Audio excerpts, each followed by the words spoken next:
लेकिन बदकिस्मती की बात है, डीसी ऑफिस के एक कमरे में टेंट सड़ रहे हैं, कम्बल सड़ रहे हैं, लेकिन गरीबों को नहीं मिल रहे जनाब। चलिए, गरीबों का हाल तो अल्लाह ही बेहतर जानता है, लेकिन यहाँ जहाँ आग लगी वहां तो कम से कम टेंट पहुंचना चाहिए ना जनाब, इनको टेंट मिलना। ये कोयला नहीं है जनाब, मैं एक बार कहना चाहूंगा, ये कोयला नहीं है, ये चावल है जो चल के राख हुआ है, ये चावल है जो जल के राख हुआ है। देखिए जरा, ये वही। अस्सलामु अलैकुम, आप देख रहे हैं द कश्मीर रिव्यू और मैं इरशाद रिजवान। इस वक्त हम उस जगह पर मौजूद हैं जहां 7 दिन पहले एक मकान बना था, लेकिन आज आप तस्वीरों में खुद देखेंगे अपनी स्क्रीन पर किस तरह से वो मकान जल के राख के ढेर में तब्दील हुआ।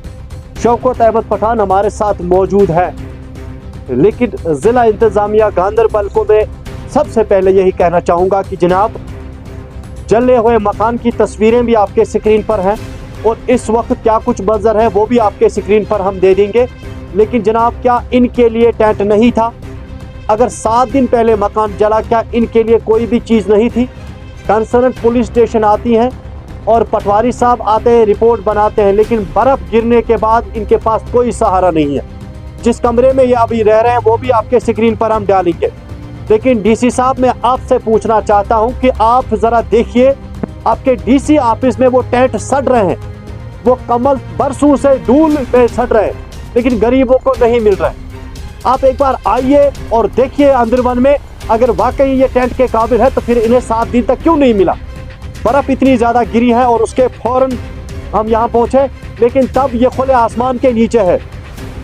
एक तो हो गया कहना कि खुले आसमान के नीचे है, दूसरा हम पूरा मंजर स्क्रीन पर डालेंगे किस तरह से खुले आसमान के नीचे है। जिला इंतजामिया से मेरी गुजारिश है कि जनाब एक बार अपनी टीम को भेज दीजिए और देखिए आग ने जो हालात कर दिए, क्या ये टेंट के काबिल थे, क्या ये कमल के काबिल थे, क्या ये कुछ डिजर्व करते थे या आपके फंड के लिए? क्या ये डिजर्व नहीं करते थे? इनको चावल वगैरह मिल जाता। आखिर इन्होंने 7 दिन तक कैसे अपनी ज़िंदगी बसर करी? आज हमारे पास टेलीफोन आया और हमने यहाँ पर आके विजिट किया, लेकिन बदकिस्मती की बात है, डीसी ऑफिस के एक कमरे में टेंट सड़ रहे हैं, कम्बल सड़ रहे हैं, लेकिन गरीबों को नहीं मिल रहे जनाब। चलिए, गरीबों का हाल तो अल्लाह ही बेहतर जानता है, लेकिन यहाँ जहाँ आग लगी वहाँ तो कम से कम टेंट पहुँचना चाहिए ना जनाब, इनको टेंट मिलना चाहिए। टेंट भी नहीं मिला जनाब इनको, आज तक 7 दिन होते हैं। पटवारी साहब रिपोर्ट भी लिखते हैं, लेकिन उसके बावजूद भी 7 दिन तक टेंट नहीं मिलते। हाल ही में मौसम चेंज हुआ और बर्फबारी हुई, लेकिन बर्फबारी के बीच इन्होंने कैसे अपनी ज़िंदगी बसर की? शौकत साहब, कितने दिन हुए साहब को? 8 दिन हो गए। 8 दिन में कौन कौन आपके पास आया? बहुत सारे आए थे, मिला मुझे। डीसी ऑफिस की तरफ से एक टेंट मिलता है, जिन्हें आग लग जाती है, कंबल मिलती है और भी कोई सामान मिलता है, तो क्या आपके पास कोई चीज पहुंची? जी कुछ नहीं। तो आपने क्यों नहीं किसी को बोला कि हमें टेंट चाहिए या कोई चीज? मैंने बोला था, मेरा कुछ अदा ही नहीं। आप 7 दिन से इस बर्फ के बीच में यहाँ पे रह रहे हैं, खुले आसमान के नीचे, आपने जला हुआ टीन एक बार फिर लगा, तो कैसे आप इसमें रात को रहते हैं? ऐसे यार, ठंड में खाने पीने में कुछ चीज़ नहीं। तो यहाँ आसपास इतने सारे घर हैं, आप किसी के पास क्यों नहीं गए? गए थे सर, मैंने बोला देगा चावल का ट्रक दिया, बस उसके अलावा कुछ भी? अल्लाह ही बेहतर जानता है गरीबों का हाल क्या है।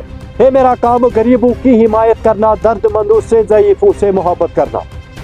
डीसी साहब, आपसे रिक्वेस्ट है कि एक बार आप आइए और देखिए यहाँ अंदरवन में क्या हालात है।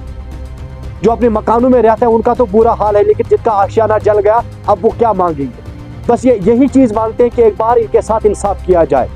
हालांकि रिपोर्ट से पहले एसडीएम मैडम से भी मैंने राब्ता किया, उन्होंने यकीन दहानी कराई कि जनाब इनका कोई ना कोई बंदोबस्त कर देंगे, किसी स्कूल में इनको शिफ्ट करेंगे ताकि ये अपनी ज़िंदगी बसर कर सके फिलहाल के तौर पर, जब तक ये मौसम टल जाएगा। हालांकि पेशन गोई फिर से है मौसम की, लेकिन आखिरकार इन गरीबों का कौन सुनेगा? 2 ही आदमी रहते थे, ससुराल चले गए थे, अचानक फ़ोन कॉल इन्हें सुबह के टाइम पर मौसूल हुई कि जनाब यहाँ आग लग गई, लेकिन उसके बाद अभी तक इन्हें कुछ भी इमदाद नहीं हुआ। आखिरकार इंतज़ामिया कहाँ है? इंतज़ामिया को देखना चाहिए। अगर उनकी पूरी टीम रहती है फिर जनाब यहाँ पे कोई क्यों नहीं आया? पूरी तस्वीरात आपको दिखाने की कोशिश करेंगे, जिस जगह पर इस वक्त ये रह रहे हैं आप दिखाने की कोशिश करेंगे आखिरकार किस चीज़ में ये रह रहे हैं। ये बड़ी शर्म की बात है। डीसी साहब, मैं आपसे कहना चाहूँगा, हमें तवक्का है आपसे, हमें उम्मीद है आपसे। ये देखिए जनाब, मंजर देखिए मेरे पीछे, इसी जले हुए मकान के एक कमरे में इन्होंने 2-4 टीन की चादरें लगाई और उसी में रह रहे। तो पूरी तस्वीर जितने भी यहाँ की है वो सारी स्क्रीन पर आपको डाल दूंगा और दिखाने की पूरी मेरी कोशिश रहेगी। जो भी मंजर यहाँ पे है वो मैं सब कुछ आपको स्क्रीन पर दूंगा।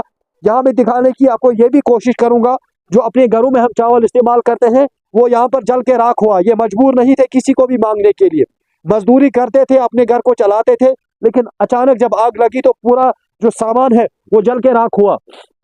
ये कोयला नहीं है जनाब, मैं एक बार कहना चाहूंगा, ये कोयला नहीं है, ये चावल है जो जल के राख हुआ है। ये चावल है जो जल के राख हुआ है। देखिए जरा, ये वही चावल है जो जल के राख हुआ। क्या इन गरीबों का हालात कौन आप सुनेगा, कौन इनकी फरियाद सुनेगा? आखिरकार क्यों लापरवाहियां की जाती हैं? अगर जिला इंतजामिया है तो फिर जनाब किस लिए है?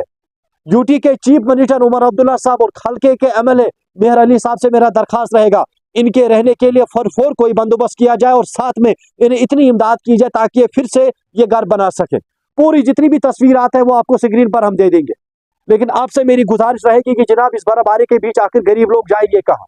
या आप ही से मेरी गुजारिश रहेगी कि इस पोस्ट को सबसे ज्यादा शेयर करने की जरूरत है। फिलहाल आपसे लेने चाहेंगे इजाजत। इरशाद रिजवान, कैमरा पर्सन मोहम्मद रफी के साथ।